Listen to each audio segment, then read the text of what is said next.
I am Lorne Therrien, author of the book Deceptive Gods. With Halloween approaching quickly, I've been asked to do a video on what are ghosts based on my personal experience. So let's begin.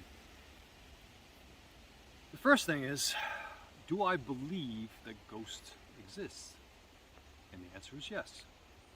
I just don't believe that they are the spirits of dead humans based on lack of scientific evidence and my own observation and investigation of the unseen. So what are ghosts? Well, ghosts can be a creation of our own subconscious mind. It could be an optical illusion or a hallucination caused by many things.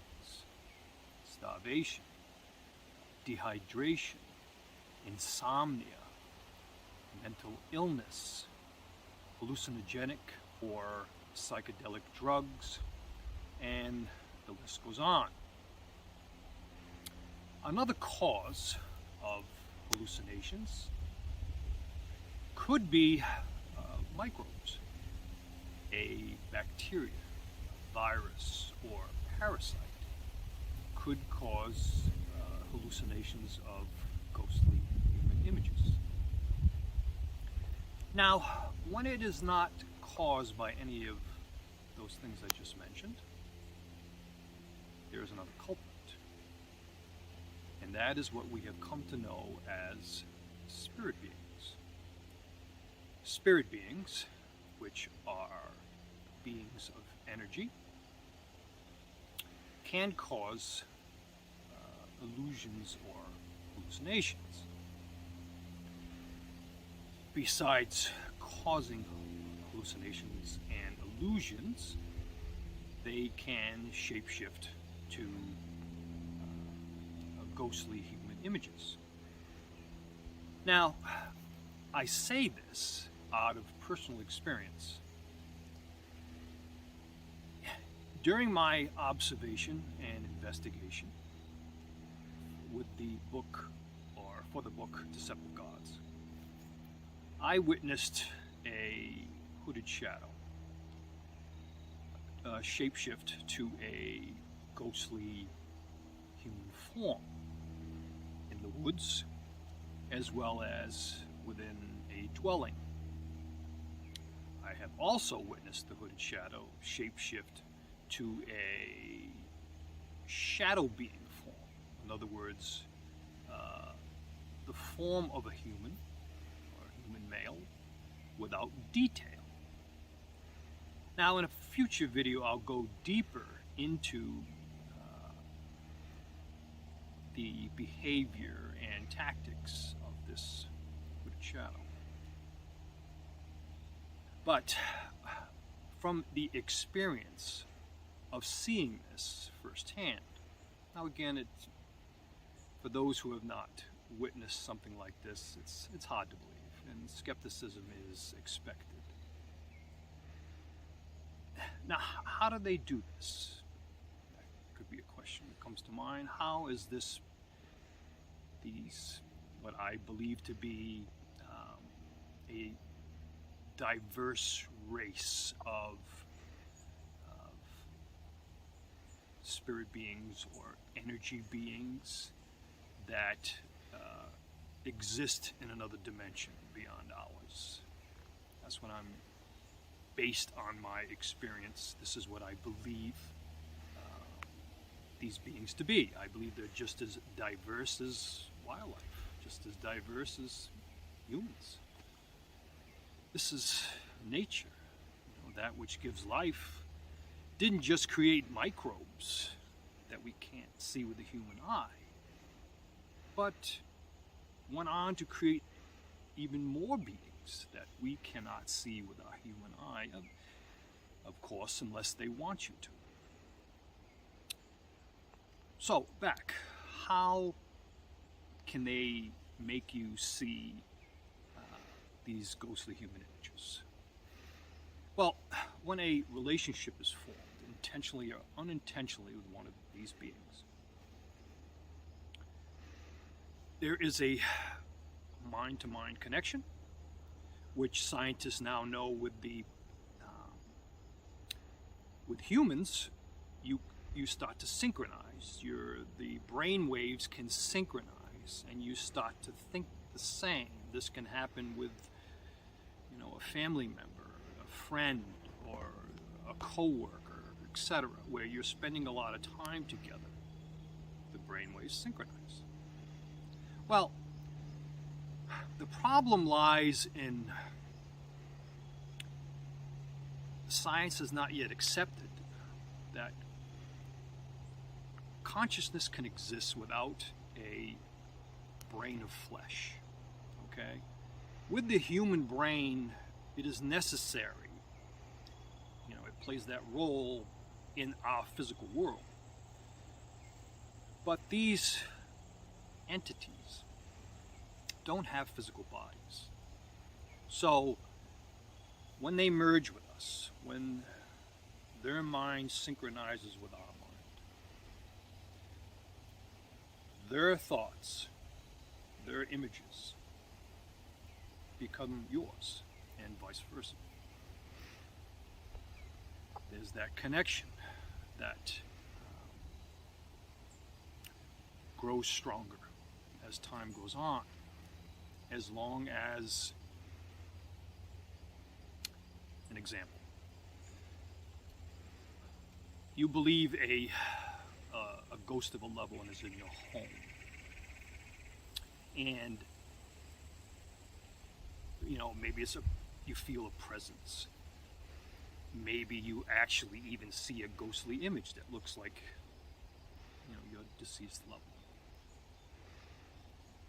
Well, this is bait, okay, and it's a very successful bait, because there's a lot of people right now, once they hear this, they're going to believe, oh no, I know it's it's my grandmother, I know it's a family member or a friend, I know it is. Or you believe it to be, you're in a house where maybe a murder took place, and you believe it to be whoever was murdered, etc.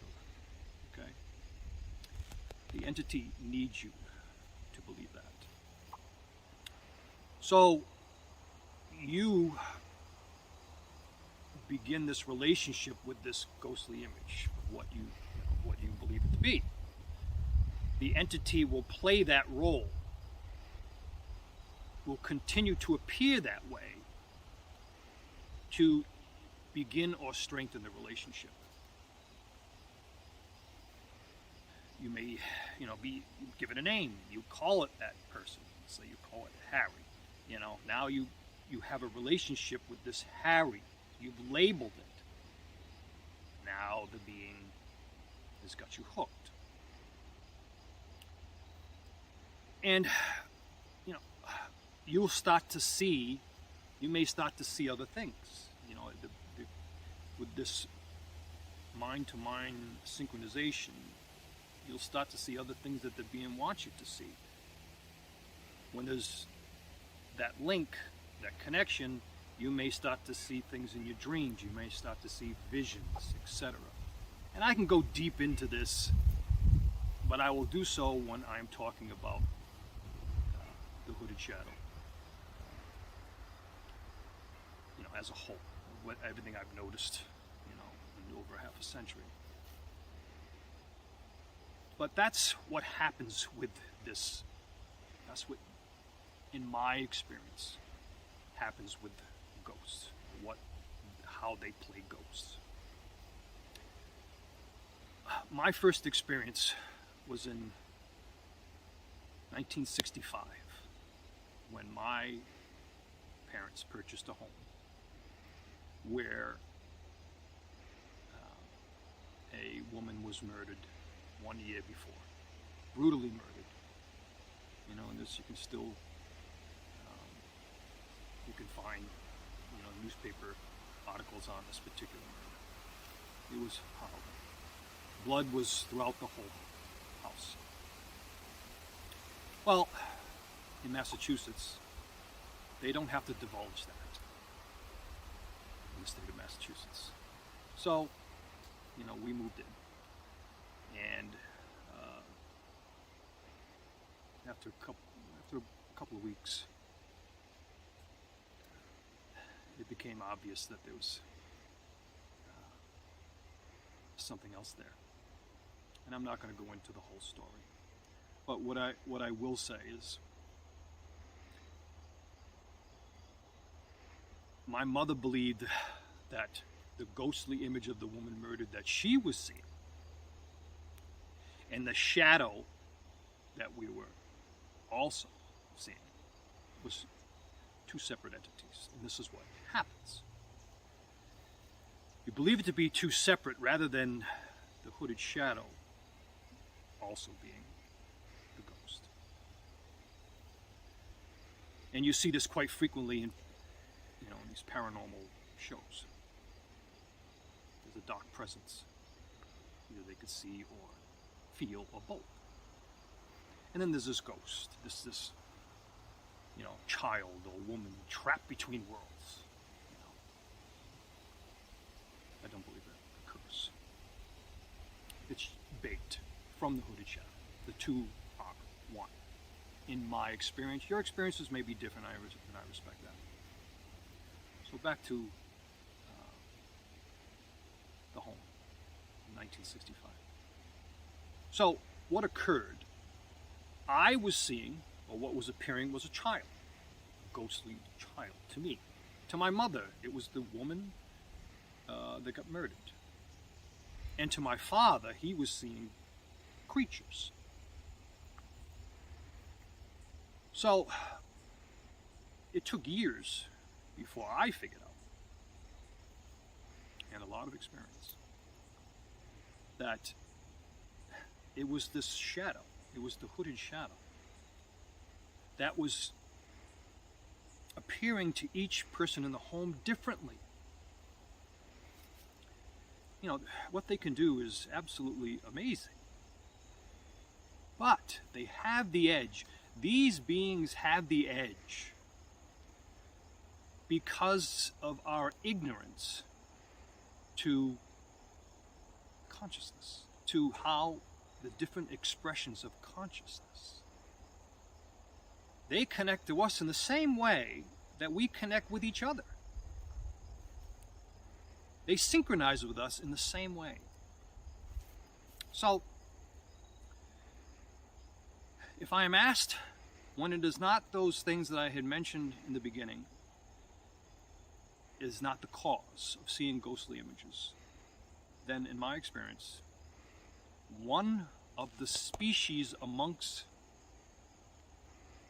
these diverse beings in another dimension is the hooded shadow that is the cause for human ghostly images. Now, if you are interested in or hearing more about these diverse beings, my next video will be on the hooded shadow, where I'll go into great detail of what I experienced and its behavior and tactics. Please subscribe to the channel. If you liked it, give it a thumbs up, and thanks for watching.